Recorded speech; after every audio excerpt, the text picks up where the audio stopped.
want the best? Now here's the score. I'll give you that in groups of 4. That's not enough. You want some more? Here's Native Warrior Crazy Horse. Rushmore. Rushmore, baby. Wonderful stuff. Ranked lists are the lifeblood of the internet. Things can't be good, okay? They just cannot be good on the internet. They must be better than some things and much worse and more problematic than other things.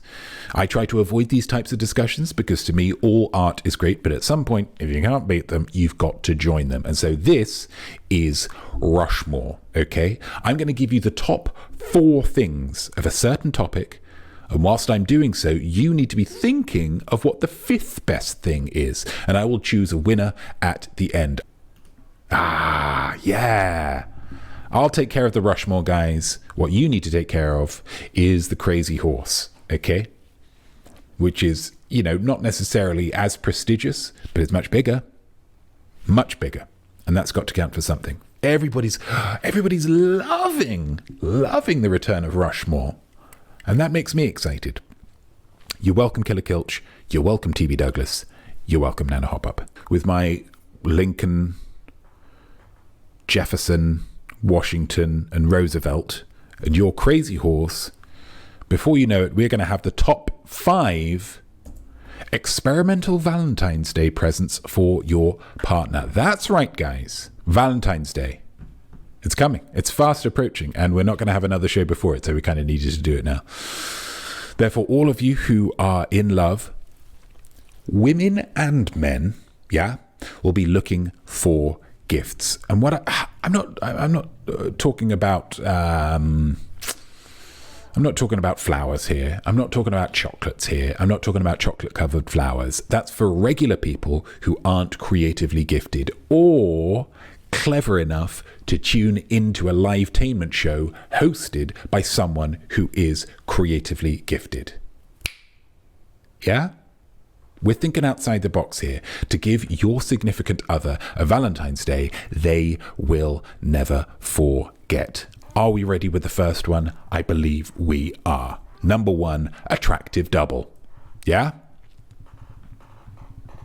I'm a big fan of Blade Runner 2049. In it, there is a scene where the world's most attractive hologram hires a professional lover to allow her to coitally know a robot. It's a really wild film. But it got me thinking, statistically speaking, you, the person watching this, are attractive in the range of pleasant to good, which means that there are definitely better looking people out there. Now, of course, your partner isn't interested in them. If they were interested in them, they would be with them. They're interested in you. But are we honestly going to pretend that they wouldn't be more interested in you if you were you, but prettier? Yeah? So why not pay one of these prettier people to take care of the visuals so that your partner can experience what it would be like were you an absolute fox, right? In the restaurant, on the date, you can maintain a conversation with your significant other, but all the while they'll be looking at an other better face. They'll be holding an other better hand, and they'll be gazing into other better eyes. And then in the bedroom, it's really up to you how far you go. I don't really want to impose myself on that kind of aspect of your relationship. I don't really want to comment on that. It's a little bit tawdry. Maybe you could just provide the noises.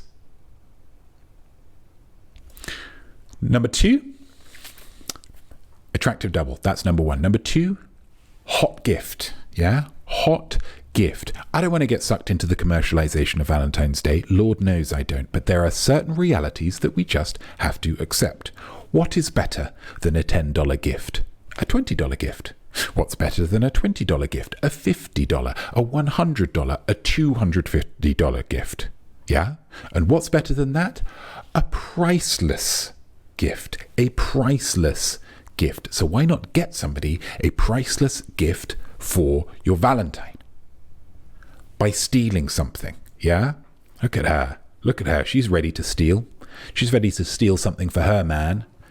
You can hear her saying, "Oh, give me that electric guitar. The one up there. That one. The The purple one. Yeah. Or do you know what? Which one would you recommend for an absolute beginner? Give it to me. It screams love. It screams, my devotion to you is more important to me than the laws which keep everybody safe. It screams, danger don't matter to me. It screams, I would do literally anything for you, which is what everybody really wants in a relationship. I would do anything. Meatloaf, you're great, but you're not quite there for me. I would do anything for love. Full stop. Yeah? Make your Valentine's Day hot, hot, hot with some hot goods. Okay? So that's number 2, hot gift. Number 3, fajita duvet. We're talking fajita duvet. Now, you know me, guys. As previously discussed, I'm not one for the lascivious.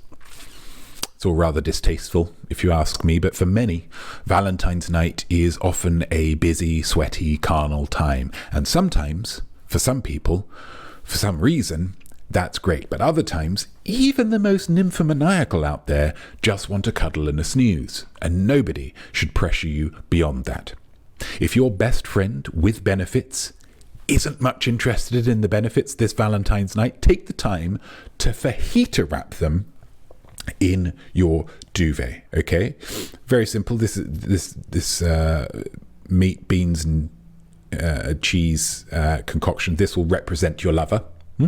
This will represent your lover. The cheese is the hair, and this is the body. Okay. On top of the duvet, fold up at the feet, fold left, fold right, tuck it under. Okay. Because you don't want the meat juices to drip through, so make it nice and tight. Ultimately, you want something that looks like this. Now, I will say this is such an innovative approach to love making, because it is making love, just physically.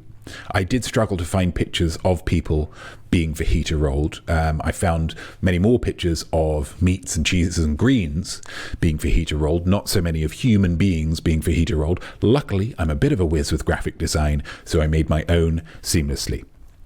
Fajita duvet rolling is tender, it's loving, and it's a real treat because it takes a few minutes to do properly, and you can't wrap yourself. You just can't wrap yourself properly. I will say one quick point of order. One point of order, make sure it is a fajita wrap and not a burrito wrap. Okay? They might, if you go for the burrito wrap, at best, your partner may overheat. At worst, they may suffocate. And once they're snuggled and sleeping, you can just go and watch the news for a bit or do some juggling until your ardor dissipates. Fajita duvet. Lovely, lovely stuff. And the final, Rushmore, at least, simply put, beef heart. It's beef heart time. Cooking your partner a meal is classic V-Day, if I might say, because you're avoiding restaurants that are overpriced, overstuffed, and overpressured. Instead, you stay in the comfort of your own home, where you are familiar with the toilets, with the exits. You're not under scrutiny by other people. Oh, their meal doesn't look like it's going particularly well. Oh, she's on her phone all the time. Some people just like being on their phone. And you cook. Okay? Cooking for somebody is essentially giving them a piece of yourself and inviting them to put it inside of them. Beautiful. And what meal could possibly be more Valentine-y than cooking them an actual heart? Any butchers worth their salt will get you a cow or pig heart if you ask nicely. The good news is they are packed with nutrients, including zinc and riboflavin, and you can just flash fry them in a few minutes for your lover for a meal that they will absolutely never forget, especially not after you whisper in their ear, "You're eating heart." Romance. And there's the beef heart. So that's our top 4. That's our Jefferson. That's our Lincoln. That's our Roosevelt. That's our Washington. There's a crazy horse there. What is the crazy horse? Guys, now is your time to shine. Ghosting. You just disappear for the day, says Killer. That's nice. That's nice. It's a humble approach. because it says, do you know what? However great I am, you're going to have some fun without me as well. You're going to have some fun without me. So just taking yourself out of the equation. I like that. Like I say, there's a humility to it. Ghosting. Just disappear for an entire day. It allows them to relax and do exactly what they want to do, which is a loving thing to do. Secondly, if they're the kind of person who does panic, it gives them a kind of the ultimate scavenger hunt, because they're looking for their lover who is missing, maybe deceased. That's really nice, actually, Killer. That's lovely, lovely stuff. AOL Time Warner official, beef hearts lead to a night of posion. Beating of the Telltale Heart reference. Not enough Valentine's Days have a tangible connection to Edgar Allan Poe. And so I think that's another real positive for beef hearts. That's really nice, AOL Time Warner. And it's a pun. That's nice. A life-size cutout of yourself so your significant other is never alone. Sarah Kilch. That's great. That's great. Cut out of yourself. That's really nice. I like that a lot. Psychedelic mushrooms, AOL Time Warner, right at the end there. Very, very good. I like that a lot, because then it allows them to go on a journey beyond space and time. For Valentine's Day this year, I thought we might take a little trip. Ooh, where are we going? A lovely B&B, perhaps? A fancy hotel in the big city? Maybe not to the seaside, because it is quite cold. A little chalet or something by a lake, so we can gaze over it while drinking our morning coffee. Actually, no. I thought I would allow us to take a trip into the deepest recesses of our very own minds, with some psychedelic mushrooms. What do you say? That's nice. And it's only possible to do that when you are feeling safe and happy. Otherwise, you just go absolutely out of your mind. So it's a statement of confidence to say, in this relationship, we love each other enough to comfortably do psychedelic mushrooms with each other. That's nice. Nana Hobob, I have to keep my crazy horse idea to myself for now, but I think I'll report back if it goes well or poorly. That's wonderful. That's absolutely fantastic. I think for me, of all of these, it's got to be Killer Kilch, thinking outside the box. What's better than a Valentine's Day manhunt to find a missing lover? Absolutely fabulous. The crazy horse is ghosting on Valentine's Day. It is decided. Round of applause to Killer Kilch. Round of applause for Killer Kilch.